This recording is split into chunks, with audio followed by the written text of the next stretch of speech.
నమస్తే, నేను ముఖేష్. గోకర్ణ గౌరవాన్వితులు, శాక్తేయ సహస్ర కిరణ బిరుదాంకితులు, శక్తిపీఠం వ్యవస్థాపకులు పూజ్యశ్రీ డాక్టర్ స్వామి శాంతానంద పురోహిత్ గారు మనతో పాటు ఉన్నారు. వారితో మాట్లాడే ప్రయత్నం చేద్దాం. గురువు గారు నమస్కారం. శ్రీమాత్రే నమః. నిత్య జీవితంలో కొన్ని తప్పులు చేస్తే మన ఇంట్లో ఉండాల్సిన లక్ష్మీదేవి ఉండదు, అంటే ఆర్థికంగా మనం డౌన్ అయిపోతాము, డబ్బు చేజారిపోతుంది, అసలు ఉండనే ఉండదు, దీనమైన స్థితికి దిగజారే అవకాశం ఉందని చెప్తా ఉంటారు. ముఖ్యంగా నిత్య జీవితంలో ఏ తప్పులు చేయొద్దు, ఏ తప్పులు చేయడం వల్ల మన నుంచి లక్ష్మీదేవి దూరం అయ్యే అవకాశం ఉంటుందంటారు గురువు గారు? చాలా మంచి విషయము. ఇవి మనకు తెలిసి కూడా మన చేతులారా లక్ష్మీ అమ్మవారిని మనం దూరం చేసుకుంటూ ఉంటాం. చిన్న చిన్న విషయాలు మనందరికీ తెలిసినటువంటివి, ఇవేమో పెద్ద వేద శాస్త్రాలు చదవాల్సిన అవసరం లేదు. అతి చిన్న మామూలు విషయాలు ఉన్నాయి. ఈ చిన్న చిన్న విషయాలను పాటిస్తే లక్ష్మీ అనుగ్రహాన్ని మనం సంపూర్ణంగా పొందవచ్చు. లేదంటే అమ్మవారు అంతే దూరంగా మన నుంచి వెళ్ళిపోతుంది. అందులో ఉన్నటువంటి ముఖ్యాంశాలు ఏమిటి అంటే, చాలా సందర్భాల్లో నేను ప్రస్తుతిస్తూ ఉంటాను. నిత్య దీపారాధన అనేది అత్యంత ముఖ్యమైనటువంటిది. దీపం లేనటువంటి ఇల్లు శ్మశానంతో సమానము అని మనకు శాస్త్రం చెబుతుంది, పెద్దల ఆర్యోక్తి. కాబట్టి నిత్య దీపారాధన అనేది తప్పనిసరి. కనీసం రోజులో ఉదయం పూట స్నానం చేసిన వెంబడే దీపారాధన చేయడం అనేది లక్ష్మీప్రదము అని మనకు శాస్త్రం చెబుతుంది. రెండవది, స్నానం చేయకుండా వంటలు వండుతూ ఉంటారు. ఆ రకంగా చేసినప్పటికీ కూడా అది మనకు అలక్ష్మి ప్రవేశిస్తుంది, లక్ష్మి వెళ్ళిపోతుంది. కాబట్టి ఎట్టి పరిస్థితుల్లో కూడా స్నానం చేయకుండా వంటలు వండకూడదు, స్నానం చేయకుండా భోజనము చేయకూడదు. ఈరోజు రేపు చాలా సందర్భాల్లో మనకు బెడ్ కాఫీలు, బెడ్ టీలు, బెడ్ టిఫిన్లు అన్నీ వచ్చేస్తే ఉంటాయి. కూర్చున్న దగ్గరనే పళ్ళు తోమకుండా కూడా టీ కాఫీలు తాగేటటువంటి ఒక పద్ధతి ఇప్పుడున్నటువంటి సమాజంలో వచ్చింది. అలా చేయడం వల్ల మనకు లక్ష్మి అనేటటువంటిది పారద్రోలిపోతుంది.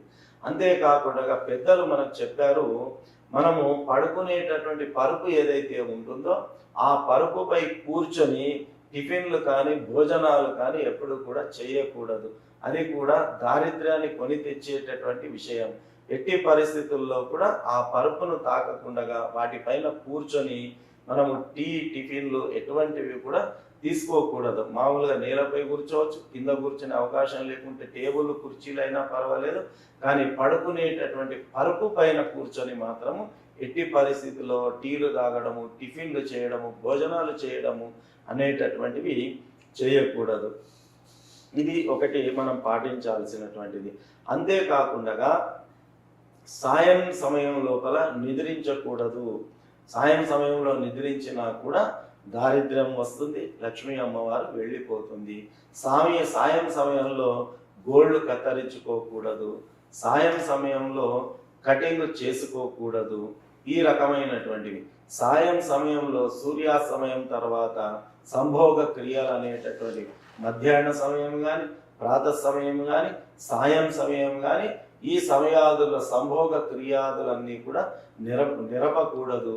అలా చేసినప్పటికీ కూడా అది పితృదేవతల ఆగ్రహానికి గురి కావడము, తద్వారా లక్ష్మి వెళ్ళిపోవడం అనేటటువంటిది జరుగుతుంది.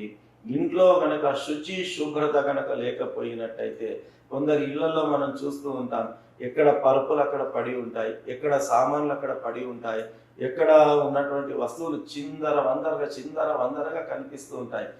ఏ ఇంట్లో అయితే శుభ్రత అనేటటువంటిది ఉండదో ఆ ఇంట్లో లక్ష్మీదేవి క్షణము కూడా నిలవదు అని చెప్పి మనకు శాస్త్రం మనకు తెలియచేస్తూ ఉన్నది. అంతేకాకుండా ఏ ఇంట్లోనైతే స్త్రీలు దూషింపబడతారో, అకారణంగా కన్నీళ్లు వాళ్ళు కారుస్తారో, ఆ రకంగా ఇంట్లో ఉన్నటువంటి మాతృమూర్తులు కన్నీళ్లు రాలిస్తే కూడా ఆ ఇంట్లో లక్ష్మీ నివాసం ఉండదు అనేటటువంటిది శాస్త్రం మనకు తెలియచెబుతుంది. పితృదేవత ఆరాధన ఏ ఇంట్లోనైతే జరగదో, అంటే కొంతమంది వాళ్ళ నాన్నలు కానీ, అమ్మలు కానీ, తాతలు కానీ, అవ్వలు కానీ చనిపోయి ఉంటారు. సంవత్సరానికి ఒకసారి కనీసము పితృదేవత ఆరాధన చేసి పెద్దల్ని చేయడము, ఆ రకమైనటువంటివి ఉంటాయి. కనీసం ఫలానా వాళ్ళు చనిపోయినారు, ఫలానా రోజు చనిపోయినారు అని వాళ్ళని స్మరించుకొని పెద్దల పితృదేవతల ఆరాధన కూడా మర్చిపోతున్నటువంటి కుటుంబాలు ఎన్నో ఉన్నాయి. తద్వారా ఆ పితృదోషం వల్ల లక్ష్మి అనేటటువంటిది వెళ్ళిపోయేటటువంటి అవకాశం ఉంటుంది. ఆ రకంగా ఇటువంటివి ఎన్నో చిన్న చిన్న విషయాలు మనకు మన శాస్త్రంలో సూచించడం జరిగింది. కాబట్టి ఇవి చూడడానికి చాలా చిన్న విషయాలే, కానీ వీటిని పాటించకపోయినట్టయితే లక్ష్మి శాశ్వతంగా మన నుంచి దూరం అయిపోయి దారిద్ర్యము ఆవహించేటటువంటి అవకాశము సంపూర్ణంగా ఉంటుంది. కాబట్టి ఈ చిన్న చిన్న మార్పులు మన జీవితంలో కనుక మనం తెచ్చుకున్నట్టయితే లక్ష్మీ అనుగ్రహాన్ని పొందుతాము. సో ముఖ్యంగా చూడ్డానికి చిన్న తప్పులే కానీ ఇంతటి ప్రభావం చేస్తాయని మీ ద్వారా తెలుసుకున్నాను గురువు గారు. అవునండి, ఎందుకంటే విషము ఒకటే చుక్క, చిన్న చుక్క ఉంటుంది, కానీ ఇంత పెద్ద స్థూల శరీరాన్ని అది పడవేసేటటువంటి శక్తి ఆ చిన్న బిందువులో ఎట్లాగైతే ఉంటుందో, మనం చేసే పొరపాట్లు చిన్నవే కానీ దానివల్ల వచ్చే కష్ట నష్టాలు మాత్రం పెద్దవి. కాబట్టి ఈ చిన్న చిన్న తప్పులను మనం సరి చేసుకున్నట్టయితే తప్పకుండా లక్ష్మీ అనుగ్రహాన్ని పొందవచ్చు.